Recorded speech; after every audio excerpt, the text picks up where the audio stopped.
So Mel, a new record out next month. Yes. How are you feeling about it? I'm excited.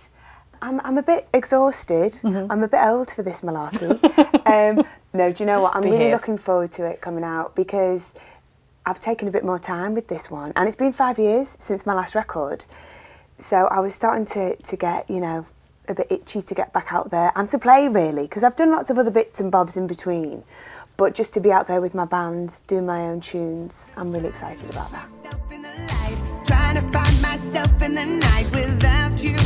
I can't find you. 2016 was always going to be a significant year and always going to be a big one for you. Yeah. 20 years on from, the Spice Girls breakthrough and the debut album and everything. Did you kind of think about that when it was coming up? I mean, were you aware as the bells rang this January? To be honest with you, it's been something we've all talked about for the last couple of years. In fact, since we did the Olympics in 2012, and then that was the night where Victoria hung up her dancing shoes. Understandably so. I mean, what she's done in the world of fashion is incredible. We're all so proud of her. And she didn't really enjoy the Olympics. She wouldn't mind me saying she found it really difficult, and she was really nervous. We were all really nervous, but she was nervous to the point of this is not fun, actually. So she didn't want to continue to do anything else. But the other four of us were like, you know what? It's quite a good laugh, that. Maybe we should do it again. And so we had a few chats and we go, well, let's leave it. Let's get back together in about a year.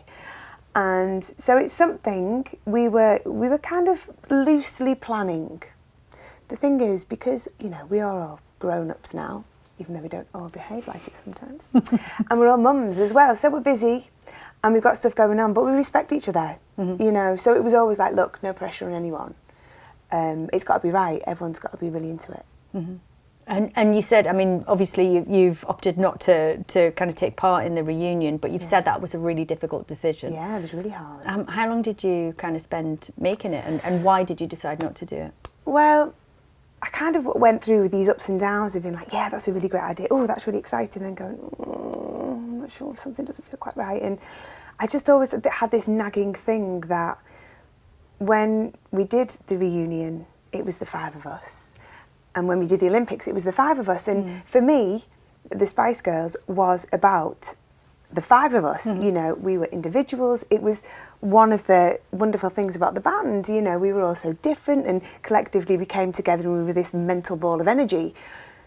Now, to have the opportunity to do that again, because people say, oh, well, you went out as a four-piece without Jerry, but we didn't have a choice. But that was kind of out of our hands. This time I have a choice. And yeah, it was nagging away at me, and I just thought, I have to listen to this. Like something was not feeling right. And when I eventually made the decision, I just felt so much better.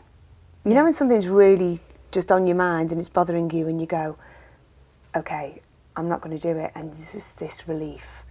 And better for your equilibrium, because, as you say, I mean, you've talked in the past about what it was like being in that Spice Girls bubble, because obviously we all remember it from the kind of external point of view as fans, as people consuming the media at the time. What was it like to be in the eye of that storm 20 years ago? How do you look back on that time now? It's funny, actually, because I did an interview earlier today, and the guy had a cover of the magazine with me on it from, 17 years ago or something.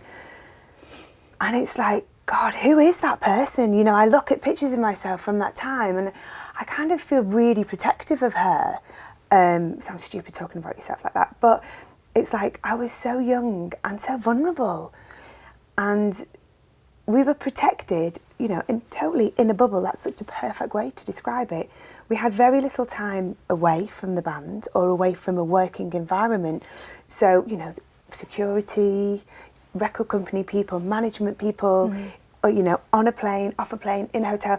I mean, there's no reality. It's all very exciting and loads of fun, but not realistic, and you can't maintain that. And how did you start to process the pressures? Because you've, I think, talked very openly in the past about the struggles that you experienced with, depression and eating disorders, which was the result of just that extreme spotlight. Yeah. How did you start to learn to manage that? And how do you kind of deal with that sort of stuff now? Do you know, I think, again, funnily enough, going back to instinct, all the time when, you know, I wasn't looking after myself properly, and, you know, and I did suffer with depression. It's something, you know, in my life that I have to deal with. You know, it's there, it exists within me. You know, I have the tools to deal with it. I think it's, you know, it's something you can't deal with on your own. And there are lots of different ways and lots of different avenues, and hell knows, I've tried a lot of them, most of them. But yeah, you just have to find what works for you. Have you got better at that? I mean, when you first decided to talk about some of your kind of personal struggles, was that a really big decision? And obviously you're comfortable doing that now. Yeah, do you know, it's funny, isn't it? Because I think about all the things that have happened to me over the years, and when I've talked about things, and, you know, you question yourself a lot, don't you? You know, you question the decisions you made. And sometimes I think, oh, bloody hell, I wish I hadn't even told anyone. I wish I'd never brought it up. I think you've always had a relationship with your fans as a solo artist, and, you know, obviously as part of the Spice Girls, where you've had a very kind of direct connection with them. So I suppose it makes sense to kind of speak frankly about whatever you've got going on. Yeah. I wondered what you make of the generation of women now, young women who grew up singing those Spice Girls songs and, you know, shouting about girl power, because I think that, you know, nobody knew what a phenomenon it would become. And I think the kind of unintended consequences of the Spice phenomenon are really fascinating. What do you make of that generation? I love it. And it's funny because I am more and more proud of being a Spice Girl every day, every year, you know, because I mean, they're not even young girls anymore, you know, they're women, they're mothers, they have businesses, and they're successful, they're brilliant. And so many women come up to me and they say, you changed my life, you know, you girls, it's like you gave me the confidence to do what I wanted to do. And all of us girls talk about it, all the Spice Girls. I say, isn't it incredible when people come up to you? I mean, it's the biggest honour, and to have been a tiny little part of that. And it's not just about the Spice Girls. I mean, it was this huge wave that, you know, that started way beyond the Spice Girls and has continued. But just to have been, you know, I suppose, part of something quite iconic that really stood for that is just amazing. And what do you think about the role models that young girls have got to choose from these days in music? It's pretty piss poor, isn't it, to be fair? It's, you know, it's just looking at everything, you know, sometimes you think, come on, girls, let's go back to basics. I remember, it really makes me laugh, when the Spice Girls were criticised for being, you know, too sexual. You were on top of the pops in a tracksuit. I mean, come on. In a footy kit. But it was like, you know, we wore crop tops, and I remember, you know, it was disgusting, they were wearing crop tops. And to be fair, there was like 6-year-olds wearing crop tops, which isn't a really great look.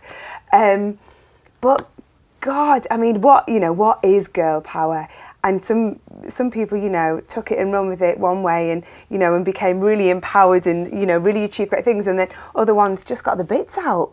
But, you know, it's what it is to you, isn't it? I find it hard because I think it's weird, isn't it? You know, you have to respect people's motivation for doing things, but I suppose because I'm not that way inclined, I just don't see, you know, getting me bits and bobs out. I don't find that empowering, or empowering to me, it doesn't feel like it's a positive empowerment.